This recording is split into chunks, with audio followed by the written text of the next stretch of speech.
Let's begin by talking about the structure of informational writing. When we think about the structure of informational writing, we think about the lead of that writing. Leads are going to hook the readers, get the readers interested in the topic. They're going to really draw their attention, sometimes with big and outstanding facts or amazing quotes.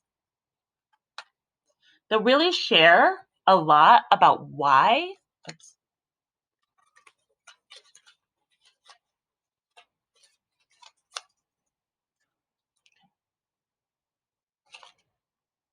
One of the qualities of really good informational writing is that it has a strong structure.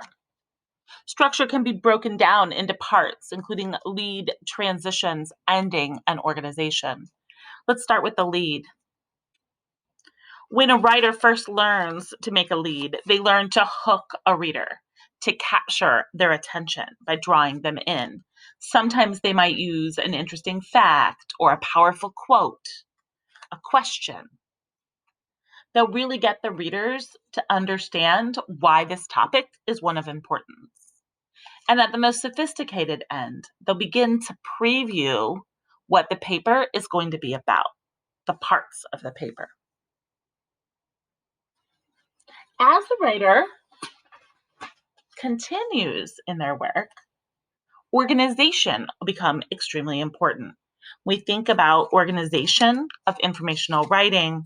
We think about starting to teach kids to work in paragraphs, to use chapters or sections in order to break apart their work.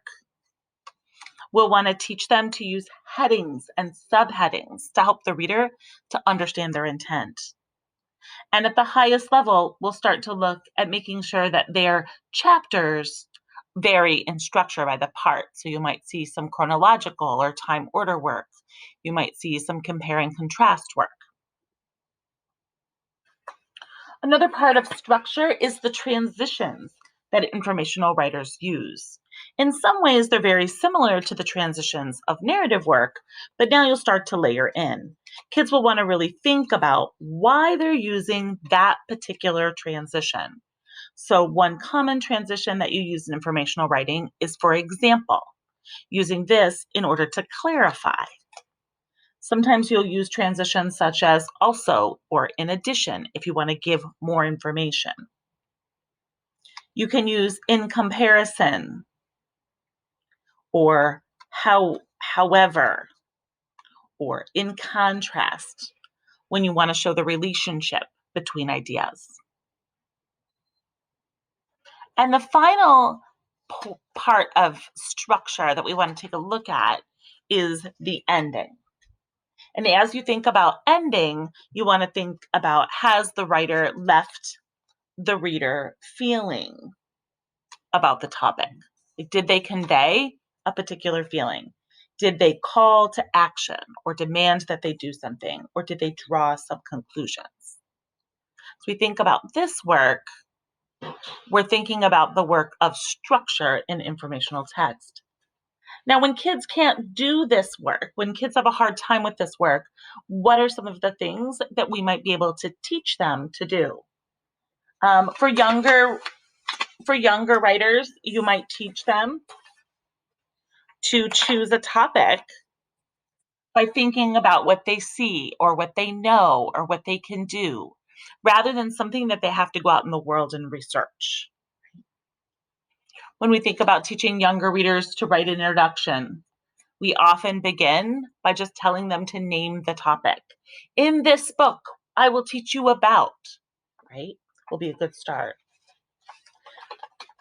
One of the things we can do for organization with younger writers is we can teach them to go through their book and make all the headings before they ever even start to write long on each page.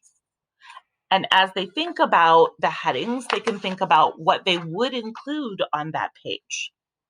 One other possibility for our younger writers would be to teach them to use their hand to make a plan. What will your book be about? What will each of the sections be? And then what would each of the details be? For older writers, some of the things that you can do to support informational writing, you can help them decide on an order thinking about what's least important and then taking it all the way to what's most important. Or you might help them decide on an order based on chronological order. For example, if you're writing on the life cycle or you're writing a biography, you might want to do it in time order.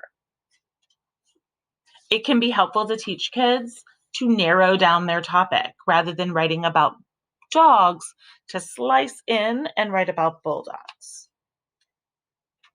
At this level, we might teach kids to group their information into subtopics. So if you are going to write about dogs, what about dogs will make up the subtopics. And then finally, you might want to give them some actual transitional phrases, even if it's just like a menu of those phrases, to support them trying to decide how they might connect information. Now let's talk about the development of informational writing.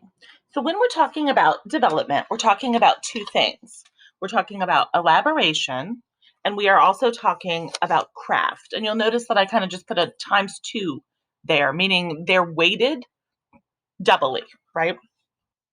So when you think about elaboration in informational writing, what you're thinking about is the addition of quotations, of resources and famous people or famous organizations and what they have to say about the topic, facts or statistics related to the topic, definitions, the steps, and even tips surrounding the topic or examples. When you're thinking about the craft, you're thinking about more things like drawings and diagrams and captions and word choice, thinking particularly about the connotation or denotation. So if it's a topic that you approve of, you'll hear more positive connotation words. A formal style, right? The kids stop using that. And now you get to read about and use a more formal style for their writing. Now we'll think about when we have students that can't do these things well or that need to consider their next steps, what do we do? So one of the things for young children when we think about the development of writing is to start to teach them to really teach using their pictures, to zoom in on parts, to include labels and arrows. There are some key phrases or words that we can use when we're trying to teach others, like some, all, most, and none. And we can give them an opportunity to orally rehearse around their topic, trying out those phrases. Some dogs, most dogs, all dogs, no dogs. Okay. We can teach them to give examples. What a powerful thing to learn at a young age when writing informational. Like, my parents tell me that I have too many toys. For example, I have a lot of dolls, a lot of balls, a lot of games. Okay, and we can also teach them to look and find out just a little bit more so that they might add that into their book. Those are just like those beginning buds of some research work. Now with older readers, we might branch out a little bit, and in the area of development, we might teach them to do some other things. We might teach them to start to think about in what ways they might interest the reader. So drawings, captions, diagrams, jokes, lift the flaps. These are some of the kinds of craft moves that informational authors use to try to draw you in. We'll teach them to gesture toward that formal style by sounding like an expert using the technical vocabulary and then pushing themselves to add the definitions of those words. We'll teach them to use a variety of sources, including books and people and their own knowledge. And then finally, again, as we're working toward that formal style, we'll start to teach kids that there's a tone of voice that goes with informational writing. We can teach them to use phrases such as what this means and let me explain. And in this way, they'll start to develop their craft and elaboration skills. And then finally, we'll talk about language as it pertains to informational writing.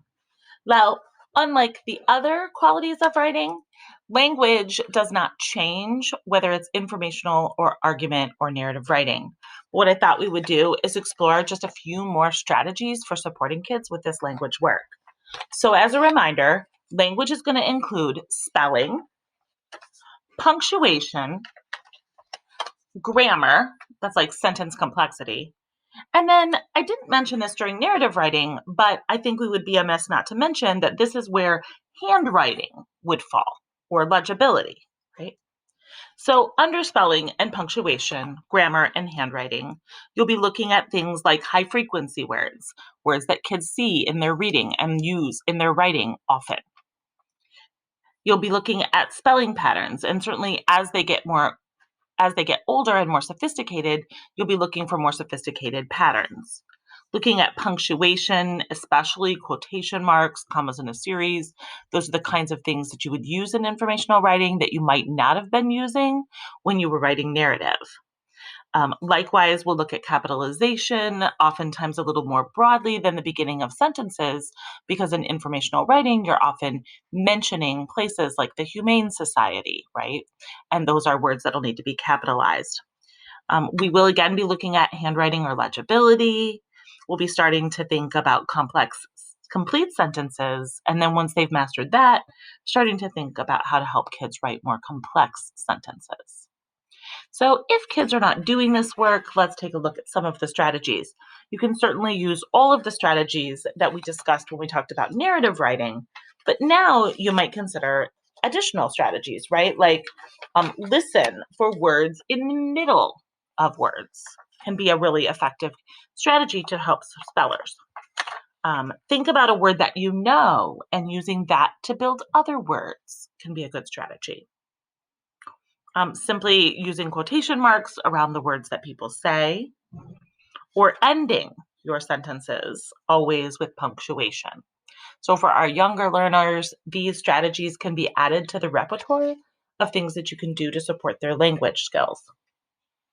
For older kids, you might consider a more complex spelling pattern like knowing when to add ES, right? So you add ES after the double S or the double Z. You add ES after the X or the SH. Okay, so you might give them like a spelling rule. You might teach students to give sources credit. You might teach students to use a comma before and after a person's name.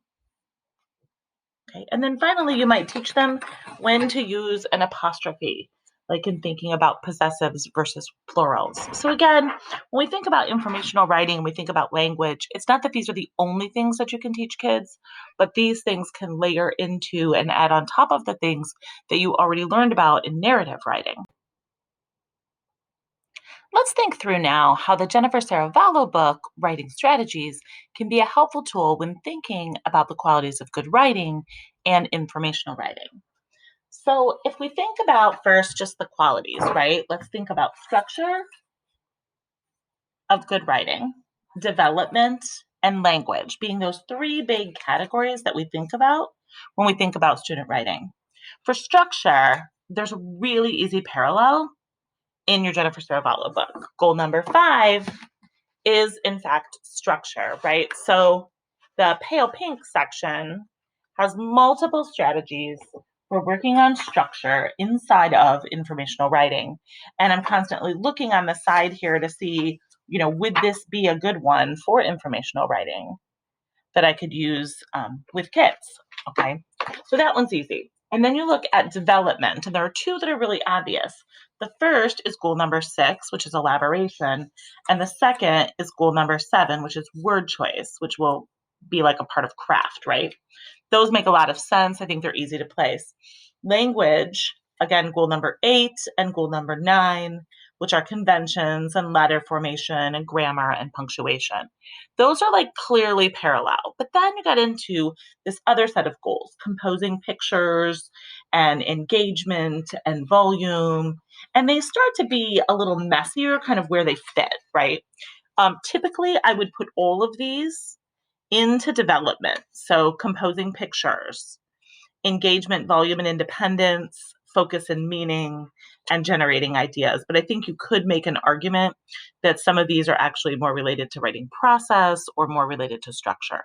But typically, this is kind of how I would organize them. And I think that'll become really important as you start to think about writers and where the next steps with them might be.